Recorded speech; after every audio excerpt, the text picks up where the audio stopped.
नमस्कार दोस्तों, स्वागत है आपके अपने चैनल आईएएस एनालिसिस में। 60th बीपीएससी को ध्यान में रखते हुए हम लोग फुल टेस्ट लगाने का प्रयास कर रहे हैं, जिसमें सारे विषयों का पूरी तरीके से कंप्लीट कंपाइलेशन होगा। एक टेस्ट सीरीज और ऑलरेडी हम लोग लगा चुके हैं। आज बात करेंगे हम लोग दूसरी टेस्ट सीरीज की। चलिए, यहाँ पे देख पा रहे 26 नंबर प्रश्न, पुरंदर की संधि कब हुई थी। यहाँ पे जितना भी ऑप्शन है देख पा रहे 1765, 1771, 1774, 1782। उपयुक्त में से कोई नहीं, उपयुक्त में से एक से अधिक। तो इसका करेक्ट उत्तर हो जाएगा यहाँ उपयुक्त में से कोई नहीं, क्योंकि पुरंदर की जो संधि हुई थी 1665 में की गई थी। डेट भी आपको ध्यान रखना होगा, 11 जून को। 11 जून को पुरंदर की संधि यहाँ पे की गई थी। ये संधि हुआ था दो लोगों के बीच, जिसमें एक तो था मुगल शासक के सेनापति के रूप में जय सिंह, ध्यान रखिएगा, जय सिंह प्रथम था, और दूसरे तरफ यहाँ पे छत्रपति शिवाजी के बीच। चूंकि जय सिंह प्रथम के द्वारा पुरंदर के किले को यहाँ पे घेर लिया गया था, अब वहाँ पे अटैक होता तो पूरा किले में, जो पुरंदर के किले के अंतर्गत बहुत सारे जो मराठे जो लोग थे, शिवाजी के लोग, इसमें निर्दोष लोग भी मारे जाते। इसीलिए शिवाजी के द्वारा यह पुरंदर की संधि को किया गया 11 जून 1665 को। नेक्स्ट प्रश्न, ब्रिटिश शासन में भारत का 19वीं शताब्दी में यहाँ पे निरोधीकरण मैंने औद्योगिकरण हुआ है, इस मत को किसने पूर्णतः अस्वीकार किया है। अब यहाँ पे देखिए, बहुत कंट्रोवर्शियल ये टॉपिक है। मॉडर्न हिस्ट्री में आप लोगों ने जरूर देखा होगा कि अंग्रेज लोग यह मानने के लिए कभी भी तैयार नहीं था कि भारत से धन का निष्कासन होगा, भारत के उद्योगों का पूरी तरीके से औद्योगिकरण हुआ। तो यहाँ पे प्रश्न पूछ रहा है कि 19वीं शताब्दी में इस मत को किसने पूर्णतः अस्वीकार कर दिया था। इसको अस्वीकार करने वाला यहाँ पे, करेक्ट उत्तर यहाँ पे हो जाएगा डेविस मॉरिस के द्वारा। ध्यान रखिएगा, डेविस मॉरिस के द्वारा यह मत पूर्णतः यहाँ पे अस्वीकार कर दिया गया था। नेक्स्ट, ब्रिटिश शासनकाल में अस्थायी बंदोबस्त किस वायसराय ने प्रारंभ किया हुआ था। अस्थायी, परमानेंट सेटलमेंट, जो कि डायरेक्ट यहाँ पे देखा जाए तो कंपनी और जमींदारों के यहाँ पे बीच हुआ करता था। जमींदारों को भूमि का मालिक बना दिया गया था। ये हुआ था कॉर्नवालिस के समय। ध्यान रखिएगा, कॉर्नवालिस के समय हुआ था 1793 में। 1793 में डेट अगर याद रखेंगे माइक्रो लेवल तक तो वो भी अच्छा है। 22 मार्च 1793 को कॉर्नवालिस के द्वारा यह लगाया गया था, जिसमें एक मैंने फिक्स इनकम, एक जो राशि है लगान के रूप में जारी कर दिया गया था कि भाई जो भी जमींदार को जो भी जमींदारी का क्षेत्र दिया जाएगा, भूमि का पट्टा दिया जाएगा, उसको एक फिक्स जो इनकम है किसानों से वसूल के हमको देना होगा। तो इतना आप लोग जरूर ध्यान रखिएगा। उसी के तहत सूर्यास्त कानून भी लाया गया था। नेक्स्ट, सोमेंद्र नाथ टैगोर द्वारा स्थापित दल का नाम क्या है। सोमेंद्र नाथ टैगोर द्वारा स्थापित दल का नाम क्या है। इनके दल का नाम है, करेक्ट उत्तर हो जाएगा बी, क्रांतिकारी साम्यवादी दल। ध्यान रखिएगा, क्रांतिकारी साम्यवादी दल। इसका अगर हम लोग गठन की बात करें तो हुआ था ये 1948 में। 1948 में सोमेंद्र नाथ टैगोर के द्वारा इस दल का गठन किया गया था। नेक्स्ट, निम्नलिखित में से कौन सा युग्म कह रहा है कि सही सुमेलित नहीं है। ध्यान रखिएगा, एग्जाम में बहुत दुर्घटना होने का चांसेस रहता है। सही सुमेलित है या नहीं है, इसे आप लोग केयरफुली यहाँ पे पढ़ने की कोशिश कीजिएगा। चलिए हम लोग देखने का प्रयास करते हैं। पहला है यहाँ पे देख पा रहे मोपला विद्रोह। मोपला विद्रोह, केरल में, बिल्कुल यहाँ पे सही है। मोपला विद्रोह जहाँ पे, केरल के जो मालाबार तट में अगर देखा जाए, मतलब मालाबार तट के क्षेत्रों में रहने वाले जो भी मुस्लिम लोग थे, ब्रिटिश अधिकारियों से खफा थे, जमींदारों को मारपीट रहे थे। माना जाता है कि मालाबार की भूमि जमींदारों की खून से पूरी तरीके से रंग गई थी। तो ये वही था मोपला विद्रोह, ध्यान रखिएगा। केरल में बिल्कुल सही है। कुका विद्रोह है यहाँ पे पंजाब में। कुका विद्रोह है यहाँ पे, ध्यान रखिएगा, पंजाब में। ये भी बिल्कुल सही है। यहाँ पे उस समय ब्रिटिश सरकार के द्वारा गायों की हत्या की जा रही थी बड़ी मात्रा में। तो कुका लोग और कुछ नहीं है, बल्कि प्योर जो कह सकते हैं कि जो सिख पंथ के लोग, नामधारी जो सिख जो लोग थे, वही लोग विद्रोह कर रहा था। बिल्कुल सही है। उसके बाद यहाँ पे कोली विद्रोह। कोली विद्रोह यहाँ पे गुजरात, ये भी बिल्कुल सही है। कोली विद्रोह यहाँ पे हो जाएगा गुजरात में। जनजातीय आंदोलन के रूप में ये भी परिणित था। उसके बाद यहाँ पे चुआर विद्रोह। चुआर विद्रोह देखिए मध्य प्रदेश में दिया हुआ है। पूछ रहा है कौन सा सुमेलित नहीं है, इसका मतलब डी करेक्ट उत्तर हो जाएगा। यही जो चुआर विद्रोह, देखिए चुआर विद्रोह मध्य प्रदेश में नहीं होगा, ये आपका आ जाएगा यहाँ पे 1831 के आसपास, ध्यान रखिएगा 1831 नहीं होगा, चुगार विद्रोह का टाइमलाइन देखा जाए यहाँ पे तो लगभग 1769 के आसपास, 1769 के आसपास झारखंड के आदिवासियों के द्वारा किया गया था, जिसका नेतृत्व यहाँ पे किया गया था रघुनाथ महतो के द्वारा, ध्यान रखिएगा रघुनाथ महतो के द्वारा ही किया गया था।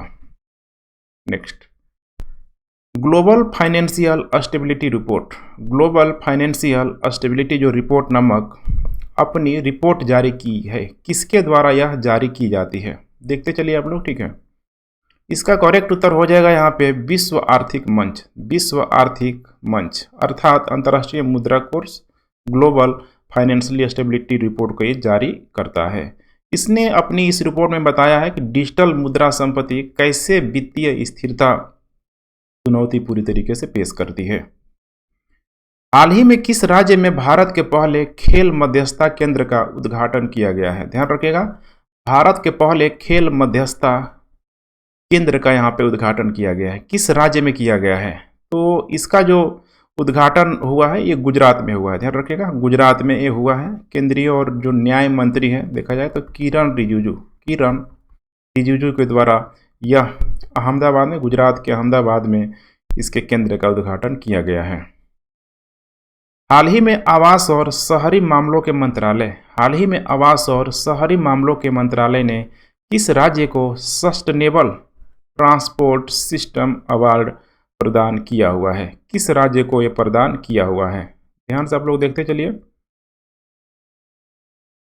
इसका करेक्ट उत्तर हो जाएगा यहाँ पे केरल को, ध्यान रखिएगा केरल ने सस्टेनेबल ट्रांसपोर्ट सिस्टम अवार्ड यहाँ पे प्रदान किया हुआ है। अब यह जो पुरस्कार है देखिए शहरी और आवास मंत्रालय के द्वारा, ठीक है, मिनिस्ट्री ऑफ, ठीक है, होम अर्बन अफेयर्स के द्वारा यहाँ पे जो भी ये पे दिया गया है। अब जो भी देखिए जो भी कोची शहर में, ठीक है, कोची मेट्रो शहर को लेके जो भी उसका इंफ्रास्ट्रक्चर हो गया, मेट्रो को बनाया जा रहा है, वाटर शेड हो गया, इन सारे चीज़ों को बहुत शानदार तरीके से केरल ने क्रियान्वयन किया है, इसीलिए इसको दिया गया है। नेक्स्ट, निम्नलिखित में से कौन सा अपनी स्वयं की वन्य जीव कार्य योजना पारित करने वाला भारत का पहला राज्य बन गया है, स्वयं की, ध्यान से देखिए स्वयं की वन्य जीव योजना पारित करने वाला भारत का पहला राज्य बन गया है। इसका करेक्ट उत्तर हो जाएगा यहाँ पे महाराष्ट्र, ध्यान रखिएगा महाराष्ट्र अपनी स्वयं की वन्य जीवों के लिए कार्य योजना पारित करने वाला भारत का पहला राज्य बन गया है। नेक्स्ट, निम्नलिखित में से किस एक पूरा स्थल से पाषाण संस्कृति से लेकर हड़प्पा सभ्यता तक के सांस्कृतिक अवशेष प्राप्त हुआ है। अब देखिए यहाँ पे पूरा स्थल से मैंने पाषाण काल से लेकर हड़प्पा सभ्यता तक एक बहुत बड़ा जो टाइम गैप है, ये सारी जो वस्तुएं यहाँ पे मिली है। बहुत फेमस स्थान है, एग्जाम में नहीं आए, ठीक है, कुछ भी नहीं आए तो देखिए इसमें ऐसा ऑप्शन है मेहरगढ़, इसको हमेशा टिक करके आइए, अधिकतर मामलों में सही होगा मेहरगढ़, ध्यान रखिएगा मेहरगढ़ की भौगोलिक लोकेशन की बात करें तो बिल्कुल ही आपको दिखने के लिए मिल जाएगा बलूचिस्तान, वर्तमान में पाकिस्तान में यह स्थित है, ध्यान रखिएगा। यहीं पे सारा का सारा पूरा स्थल से लेके यानी पाषाण संस्कृति से लेकर हड़प्पा सभ्यता तक के जो भी सांस्कृतिक अवशेष आपको देखने के लिए मिल जाएगा। तो समय ही है जो कि अधिकतर जो चीज़ें हैं भारत के उत्तर पश्चिम के क्षेत्रों पे मिली हुई है। इस पूरा स्थल के दुर्ग में 7 अग्निकुंड, ध्यान रखिएगा 7 अग्निकुंड यहाँ पे प्राप्त हुआ है, 7 अग्निकुंड प्राप्त हुआ है। कालीबंगा, लोथल है, हड़प्पा है, मोहनजोदड़ो है। इसका करेक्ट उत्तर यहाँ पे हो जाएगा कालीबंगा, ठीक है, कालीबंगा, ठीक है, यहीं पे कालीबंगा में, ठीक है, वर्तमान में अगर देखा जाए तो राजस्थान में कालीबंगा में स्थित, ठीक है, एक जिले का भी ये नाम कभी कभी पूछ देता है, उस जिले का नाम है यहाँ पे गंगानगर जिला, और पुरानी जो प्राचीन जो सरस्वती नदी के तट पे, सरस्वती नदी के तट पे ही ये 7 अग्निकुंड यहाँ पे प्राप्त किया गया है। तो जो भी उस समय देखिए हड़प्पा कालीन जो भी इम्पोर्टेंट जो भी यहाँ पे साइट होगा, जो भी स्थल होगा, आपको जनरली देखने के लिए मिलेगा कि उस सप्त सिंधु प्रदेश के क्षेत्रों की तरफ जो भी 7 नदियाँ थी प्राचीन भारत में, कुछ नदियाँ आज भी हैं, ठीक है, उन्हीं के आसपास आपको देखने के लिए मिल जाएगी। नेक्स्ट, निम्नलिखित युग्मों में से कौन सा सही सुमेलित यहाँ पे नहीं है, देख पा रहे मणि मैखले, मणि कथा है, बिल्कुल सही है, मणि मैखले तो आपको पढ़ना चाहिए। देखिए मणि कथा, ठीक है, बहुत शानदार ही आप कह सकते हैं कि एक लव स्टोरी के रूप में ठीक है, मौजूद है वर्णिक कथा बनिया की। ठीक है, तिरुकुलर, ध्यान रखिएगा, तिरुकुलर बहुत ही फेमस ये बुक है और इसका संबंध यहाँ पे अगर देखा जाए तो विधि से नहीं है बल्कि इसका संबंध यहाँ पे दर्शन से है, ध्यान रखिएगा, दर्शन से है। उसके बाद यहाँ पे शिल्पकादिराम, ये भी देख रहे हैं, प्रेम कथा। ठीक है, कुरिंजी वगैरह का नाम उन्हें जरूर सुना होगा। तो लक्कापियम ये तमिल एक व्याकरण है। ठीक है, तो करेक्ट कौन सही सुमेलित नहीं है, करेक्ट उत्तर यहाँ पे हो जाएगा यहाँ पे बी। नेक्स्ट, नागफनी के पौधे में प्रकाश संश्लेषण निम्नलिखित में से किस भाग में होता है? बहुत इंपॉर्टेंट है, देखिए, पत्तों में, तनों में, जड़ों में, फूल में। आपको समझना है नागफनी का पौधा। तो सबसे पहले हम लोग बात करें नागफनी का पौधा जो जनरली मरुस्थलीकरण के क्षेत्रों में मिलता है, तो वहाँ पे अब पत्ती वगैरह तो मिलता है नहीं। ठीक है, पत्ती नहीं मिलता, उसमें जड़ मिलता है और तना मिलता है। तो कह रहा है कि प्रकाश संश्लेषण निम्नलिखित में से किस भाग में होगा? तो नीचे तो नहीं, प्रकाश संश्लेषण क्रिया जो जड़ में तो यहाँ पे हो नहीं पाएगी, तो कहाँ होती है? ये तनों में होती है, ध्यान रखिएगा, तनों में यहाँ पे होती है। ठीक है, तना एक मोटी मोमी परत से पूरी तरीके से ढका होता है जिससे पौधों को जल संरक्षण में आपको, ठीक है, मदद करने में मिलती है और वहीं पे जो प्रकाश संश्लेषण की क्रिया यहाँ पे शुरू हो जाती है। ठीक है, वहीं से इस टाइप का कुछ कह सकते हैं कि भाग होगा। ठीक है, सब सपोज करिए, तो ये जो जब तना में होगा तो यहीं से ऋषि आके और जड़ों में आ जाएगा, ऋषि के नीचे आके जड़ों में आ जाएगा। ठीक है, तो जड़ों बाकी जो अन्य जो तनाएं हैं वहाँ तक जो भी भोजन की प्रक्रिया को पूरी करके, ठीक है, ट्रांसफर करेगी, बना के देगी। मानव शरीर में धीमी वृद्धि निम्नलिखित में से किसकी कमी के कारण होता है? Slow growth. ठीक है, कुपोषण वगैरह आप लोगों ने नाम जरूर ही सुना होगा। ठीक है, तो मानव शरीर में धीमी वृद्धि निम्नलिखित में से किसकी कमी के कारण होता है? इसकी कमी का जो कारण है, देखिए, एक तो हो जाता है प्रोटीन भी होता है, प्रोटीन के साथ साथ देखा जाए तो एक और चीज़ है, ठीक है, कार्बोहाइड्रेट। प्रोटीन और कार्बोहाइड्रेट दोनों की वजह से ग्रोथ लगभग रुक जाता है। तो इसमें जो ऑप्शन दिया हुआ है प्रोटीन, क्योंकि कार्बोहाइड्रेट नहीं दिया है, इसीलिए करेक्ट उत्तर यहाँ पे हो जाएगा बी। लंबे समय तक आप प्रोटीन नहीं लेते हैं, कार्बोहाइड्रेट नहीं अगर लेते हैं या फिर बच्चों को नहीं देते हैं, तो स्वाभाविक सी बात है कि बच्चों का जो ग्रोथ है यहाँ पे पूरी तरीके से रुक जाएगा, हाइट बहुत कम होने की संभावना है। श्वेत रक्त कोशिकाएं का क्या कार्य है? देख पा रहे हैं, श्वेत रक्त कोशिकाएं का क्या क्या कार्य है? ठीक है, तो रक्त का अगर ट्रांसफॉर्मेशन जो होता है, जो भी तरल भाग को जो प्लाज्मा कहते हैं, उसके अलग अलग रूप आपको देखने के लिए मिल जाएगा, जैसे कि लाल रक्त हो जाएगा, श्वेत रक्त हो जाएगा, इसके अलावा पट्टिकोण, जिसको प्लेटलेट्स भी यहाँ पे बोला जाता है। अब यहाँ पे पूछ रहा है कि श्वेत रक्त कोशिकाएं का क्या कार्य है? इसका कार्य है रोगाणुओं का विनाश करना, ध्यान रखिएगा, रोगाणुओं का विनाश करना। इसके अलावा लाल रक्त भी दे सकता है। लाल रक्त कोशिकाओं का यहाँ पे क्या कार्य है? तो इसका जो कार्य है, लाल रक्त जो कोशिकाएं हैं, इसका जो कार्य है कार्बन और, ठीक है, कार्बन डाइऑक्साइड हो गया, ऑक्सीजन हो गया, उसी का ये पूरी तरीके से मतलब परिवहन करती है, एक जगह से लेकर दूसरे जगह तक ले जाती है। एक हो जाएगा यहाँ पे श्वेत रक्त, श्वेत रक्त का आप लोगों ने देख ही लिया, रोगाणुओं का विनाश। और एक होता है प्लेटलेट्स, प्लेटलेट्स, ठीक है, ये ब्लड में, ध्यान रखिएगा, ठीक है, ब्लड में थक्का बनाना, क्लॉटिंग, ठीक है, थक्का बनाने का कार्य इसी का होता है। नेक्स्ट, प्रकाश संश्लेषण के द्वारा ऑक्सीजन उत्पन्न होती है। प्रकाश संश्लेषण के द्वारा ऑक्सीजन उत्पन्न होती है। कहाँ ऑक्सीजन उत्पन्न होती है?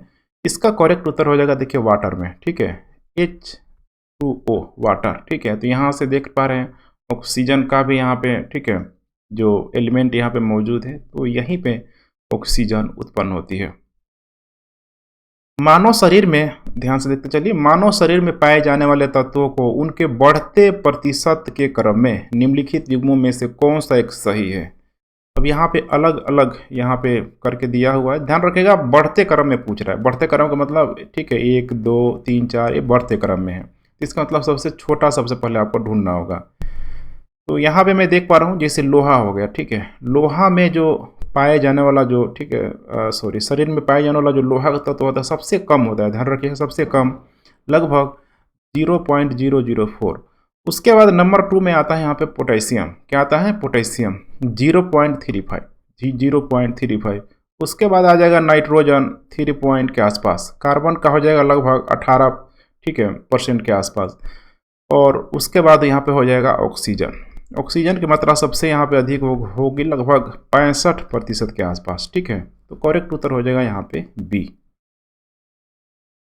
नेक्स्ट, निम्नलिखित में से किस बायोम की प्राथमिक उत्पादकता यहाँ पे सर्वाधिक है? ध्यान रखिएगा, प्राथमिक, ठीक है, प्राइमरी जो प्रोडक्शन है सबसे अधिक होगा। देखिए इसका करेक्ट उत्तर हो जाएगा विषुवत रेखीय बायोम में। देखिए यहाँ पे भारत और नहीं दिया है, ठीक है, भारत नहीं दिया है, यहाँ पे सीधे दे दिया है ओवरऑल। तो इसका करेक्ट उत्तर हो जाएगा विषुवत रेखीय बायोम में, लगभग वहीं 0 डिग्री जो अक्षांश का जो क्षेत्र है उसी के आसपास ये सारी गतिविधियाँ आपको देखने के लिए अधिक मिलेगी। विषुवत रेखीय 1 की बात करें तो वहाँ पे क्या होगा, क्लाइमेट कंडीशन देखिए यहाँ पे टेम्परेचर अधिक होगी, ठीक है, वर्षा भी अगर देखा जाए हेवी रेन की मात्रा भी वहाँ पे क्या होगी, अधिक होगी। तो जो भी बड़े बड़े वृक्ष हो गया घनेदार, ठीक है, एकदम घना वृक्ष, जैसे कि अमेजन जंगल को ले लीजिए, ठीक है। निम्नलिखित में से कौन सी एक मैग्रोव वनस्पति उड़ीसा में नहीं पाई जाती है? मैग्रोव, ठीक है, नाम ही काफ़ी है, मैग्रोव वनस्पति, ध्यान रखिएगा उड़ीसा में। तो मैग्रोव वन मतलब क्या है कि जल जमाव एकदम होना चाहिए वहाँ पे, घनी जो, ठीक है, जंगल के रूप में वहाँ पे सब मौजूद होना चाहिए। तो यहाँ पे ध्यान रखिएगा, ठीक है, मैंग्रोव को लेके एकदम ग्रीनरी क्षेत्र। भितरकनिका है, धामरा है, कृष्णा है, स्वर्णरेखा है, ठीक है। तो यहाँ पे नाम से देखिए कितना और लग रहा है, कृष्णा, ठीक है, कृष्णा, इसीलिए इसका करेक्ट उत्तर यहाँ पे हो जाएगा कृष्णा, यहाँ पे हो जाएगा, ध्यान रखिएगा कृष्णा। क्योंकि कृष्णा नदी अगर देखा जाए तो ये नीचे आ जाएगा ना, ये उड़ीसा का जो क्षेत्र है नीचे वाला ये हो जाएगा, लगभग पूर्वी जो गोदावरी और, ठीक है, कोरिंगा नामक जो कच्छ स्थल, ठीक है, ये सब क्षेत्र जो है लगभग आंध्र प्रदेश के क्षेत्रों में पाए जाते हैं। और यहाँ पे उड़ीसा हो जाएगा ऊपर के क्षेत्रों की तरफ। निम्नलिखित में से कौन सा तत्व सूक्ष्म पोषक में यहाँ पे शामिल नहीं है? सूक्ष्म माइक्रो लेवल पोषक में यहाँ पे शामिल नहीं है, देखते चलिए। इसका करेक्ट उत्तर हो जाएगा पे क्लोरीन, ध्यान रखिएगा क्लोरीन। सूक्ष्म पोषक तत्व से आप क्या समझते हैं? तो सूक्ष्म पोषक तत्व का मतलब यही है कि 1 ppm, ध्यान रखिएगा 1 ppm, ठीक है, मतलब फसलों को जिन पोषक तत्वों की आवश्यकता होती है लगभग 1 ppm के लिए, ठीक है, उसे ही यहाँ पे पोषक तत्व यहाँ पे कहा जाता है। तो ये आपको कोबाल्ट में मिल जाएगा, जिंक में, कोबाल्ट में तो मिलेगा, ध्यान रखिएगा, ठीक है, जिंक में, ब्रोमीन में, इसमें शायद मिलता है, जिंक हो जाएगा, ठीक है, जिंक हो जाएगा, लोहा भी होता है, कॉपर भी होता है, ध्यान रखिएगा। तो क्लोरीन में आपको नहीं मिलेगी। नेक्स्ट, निम्नलिखित में से कौन सा जीव ग्रीष्म निष्क्रियता नहीं दर्शाता है? ग्रीष्म निष्क्रियता, ठीक है, कोई फर्क नहीं पड़ता है उसको ना, ग्रीष्म निष्क्रियता, इसका उल्टा मैं कर दूँ शीत निष्क्रियता, शीत निष्क्रियता, तो भी कोई उसको मतलब नहीं है। मगरमच्छ है, गिरगिट है, केचुआ है, चमगादड़ है, आप लोगों को तो समझ में आ ही गया होगा, ठीक है। मगरमच्छ को भी देखते होंगे, यहाँ पे पानी बहुत ज़रूरी है। गिरगिट को भी देखते होंगे कि अधिक धूप में, ठीक है, बेचारा ये भी फिर छाँव की तलाश में जाएगा। केंचुआ खासकर बरसात इसके लिए अनुकूल जो मौसम होता है, गर्मी के दिनों में देखने के लिए मिलेगा ना मिले। चमगादड़ को आप देखेंगे डजंट मैटर, ठीक है, इसके लिए कोई मायने नहीं रखता, इसीलिए करेक्ट उत्तर हो जाएगा यहाँ पे, ध्यान रखिएगा चमगादड़। निम्नलिखित में से कौन सा टाइगर रिजर्व, देखिए निम्नलिखित में से कौन सा टाइगर रिजर्व महाराष्ट्र में यहाँ पे अवस्थित है? कहाँ पे? महाराष्ट्र में अवस्थित है। तो नंबर 1 है पे सत्यमंगलम। सत्यमंगलम देखिए महाराष्ट्र में नहीं है, ये तमिलनाडु में है, ठीक है, तमिलनाडु में है। दूसरा है मालघाट, मालघाट ही देखिएगा यहाँ पे महाराष्ट्र में अवस्थित है, ठीक है। उसके बाद यहाँ पे हो जाएगा नामेरी, नामेरी आपको हो जाएगा असम में, और सरिस्का हो जाएगा आपको राजस्थान में, सरिस्का आपको हो जाएगा राजस्थान में। तो पूछ रहा है कि टाइगर यहाँ पे महाराष्ट्र में अवस्थित है, ठीक है, तो महाराष्ट्र में ही है मालघाट, करेक्ट उत्तर हो जाएगा बी। नवंबर 2021 में किस भारतीय को ट्विटर कंपनी ने नए सीईओ के रूप में नियुक्त किया है? ठीक है, तो देखिए लगभग साल भर का करंट अफेयर इसमें पूरी तरीके से समाहित है, नवंबर दिसंबर से कंपाइल किया गया है। तो पहले जो, ठीक है, ट्विटर के जो सीईओ थे आपको तो पता होगा नाम, ठीक है, जैक डॉर्सी। कौन था? Jack Dorsey. जैक डॉर्सी ने जब इस्तीफा दे दिया तो उसी की जगह पर पराग अग्रवाल को, ध्यान रखिएगा, पराग अग्रवाल को ट्विटर का नया सीईओ बनाया गया। तो करेक्ट उत्तर यहाँ पे हो जाएगा सी, ठीक है। राष्ट्रीय परिवार और स्वास्थ्य सर्वेक्षण 5 के अनुसार भारत में प्रति 1000 पुरुष पर महिलाओं की संख्या कितना है? ठीक है, जेंडर की यहाँ पे बात किया जा रहा है, ठीक है। पूरी तरीके से जो जेंडर जो गैप है ये बहुत अधिक आपको देखने के लिए नहीं मिलेगा, क्योंकि यहाँ पे महिलाओं की संख्या देखेंगे तो 1020 है। और आपको पता होना चाहिए, ठीक है, ये निकाला जाता है 1000 पुरुषों में महिलाओं की संख्या। 1000 पुरुषों महिलाओं की संख्या अभी जो सर्वेक्षण किया गया है राष्ट्रीय परिवार और स्वास्थ्य सर्वेक्षण के द्वारा लगभग 1020 है। काफ़ी अच्छी कंडीशन है, खासकर महिलाओं को लेके। महिला जागरूकता, महिला सशक्तिकरण, ठीक है, भ्रूण हत्या काफ़ी कम हो रही है, तो काफ़ी पॉजिटिव साइन है। तो ठीक है फ्रेंड्स, डेली के डेली आप लोग इसी तरीके से देखते रहें, अपना कमेंट भी करते रहें और अपना एनालिसिस भी खुद करने की कोशिश करें। जो जो पोर्शन आपका मतलब थोड़ा कमज़ोर है वहाँ पर रिवीजन की प्रक्रिया को भी बनाए रखें। बीबीपीएससी में आपको इससे ज़रूर लाभ मिलेगा। Thanks for watching. जय हिंद।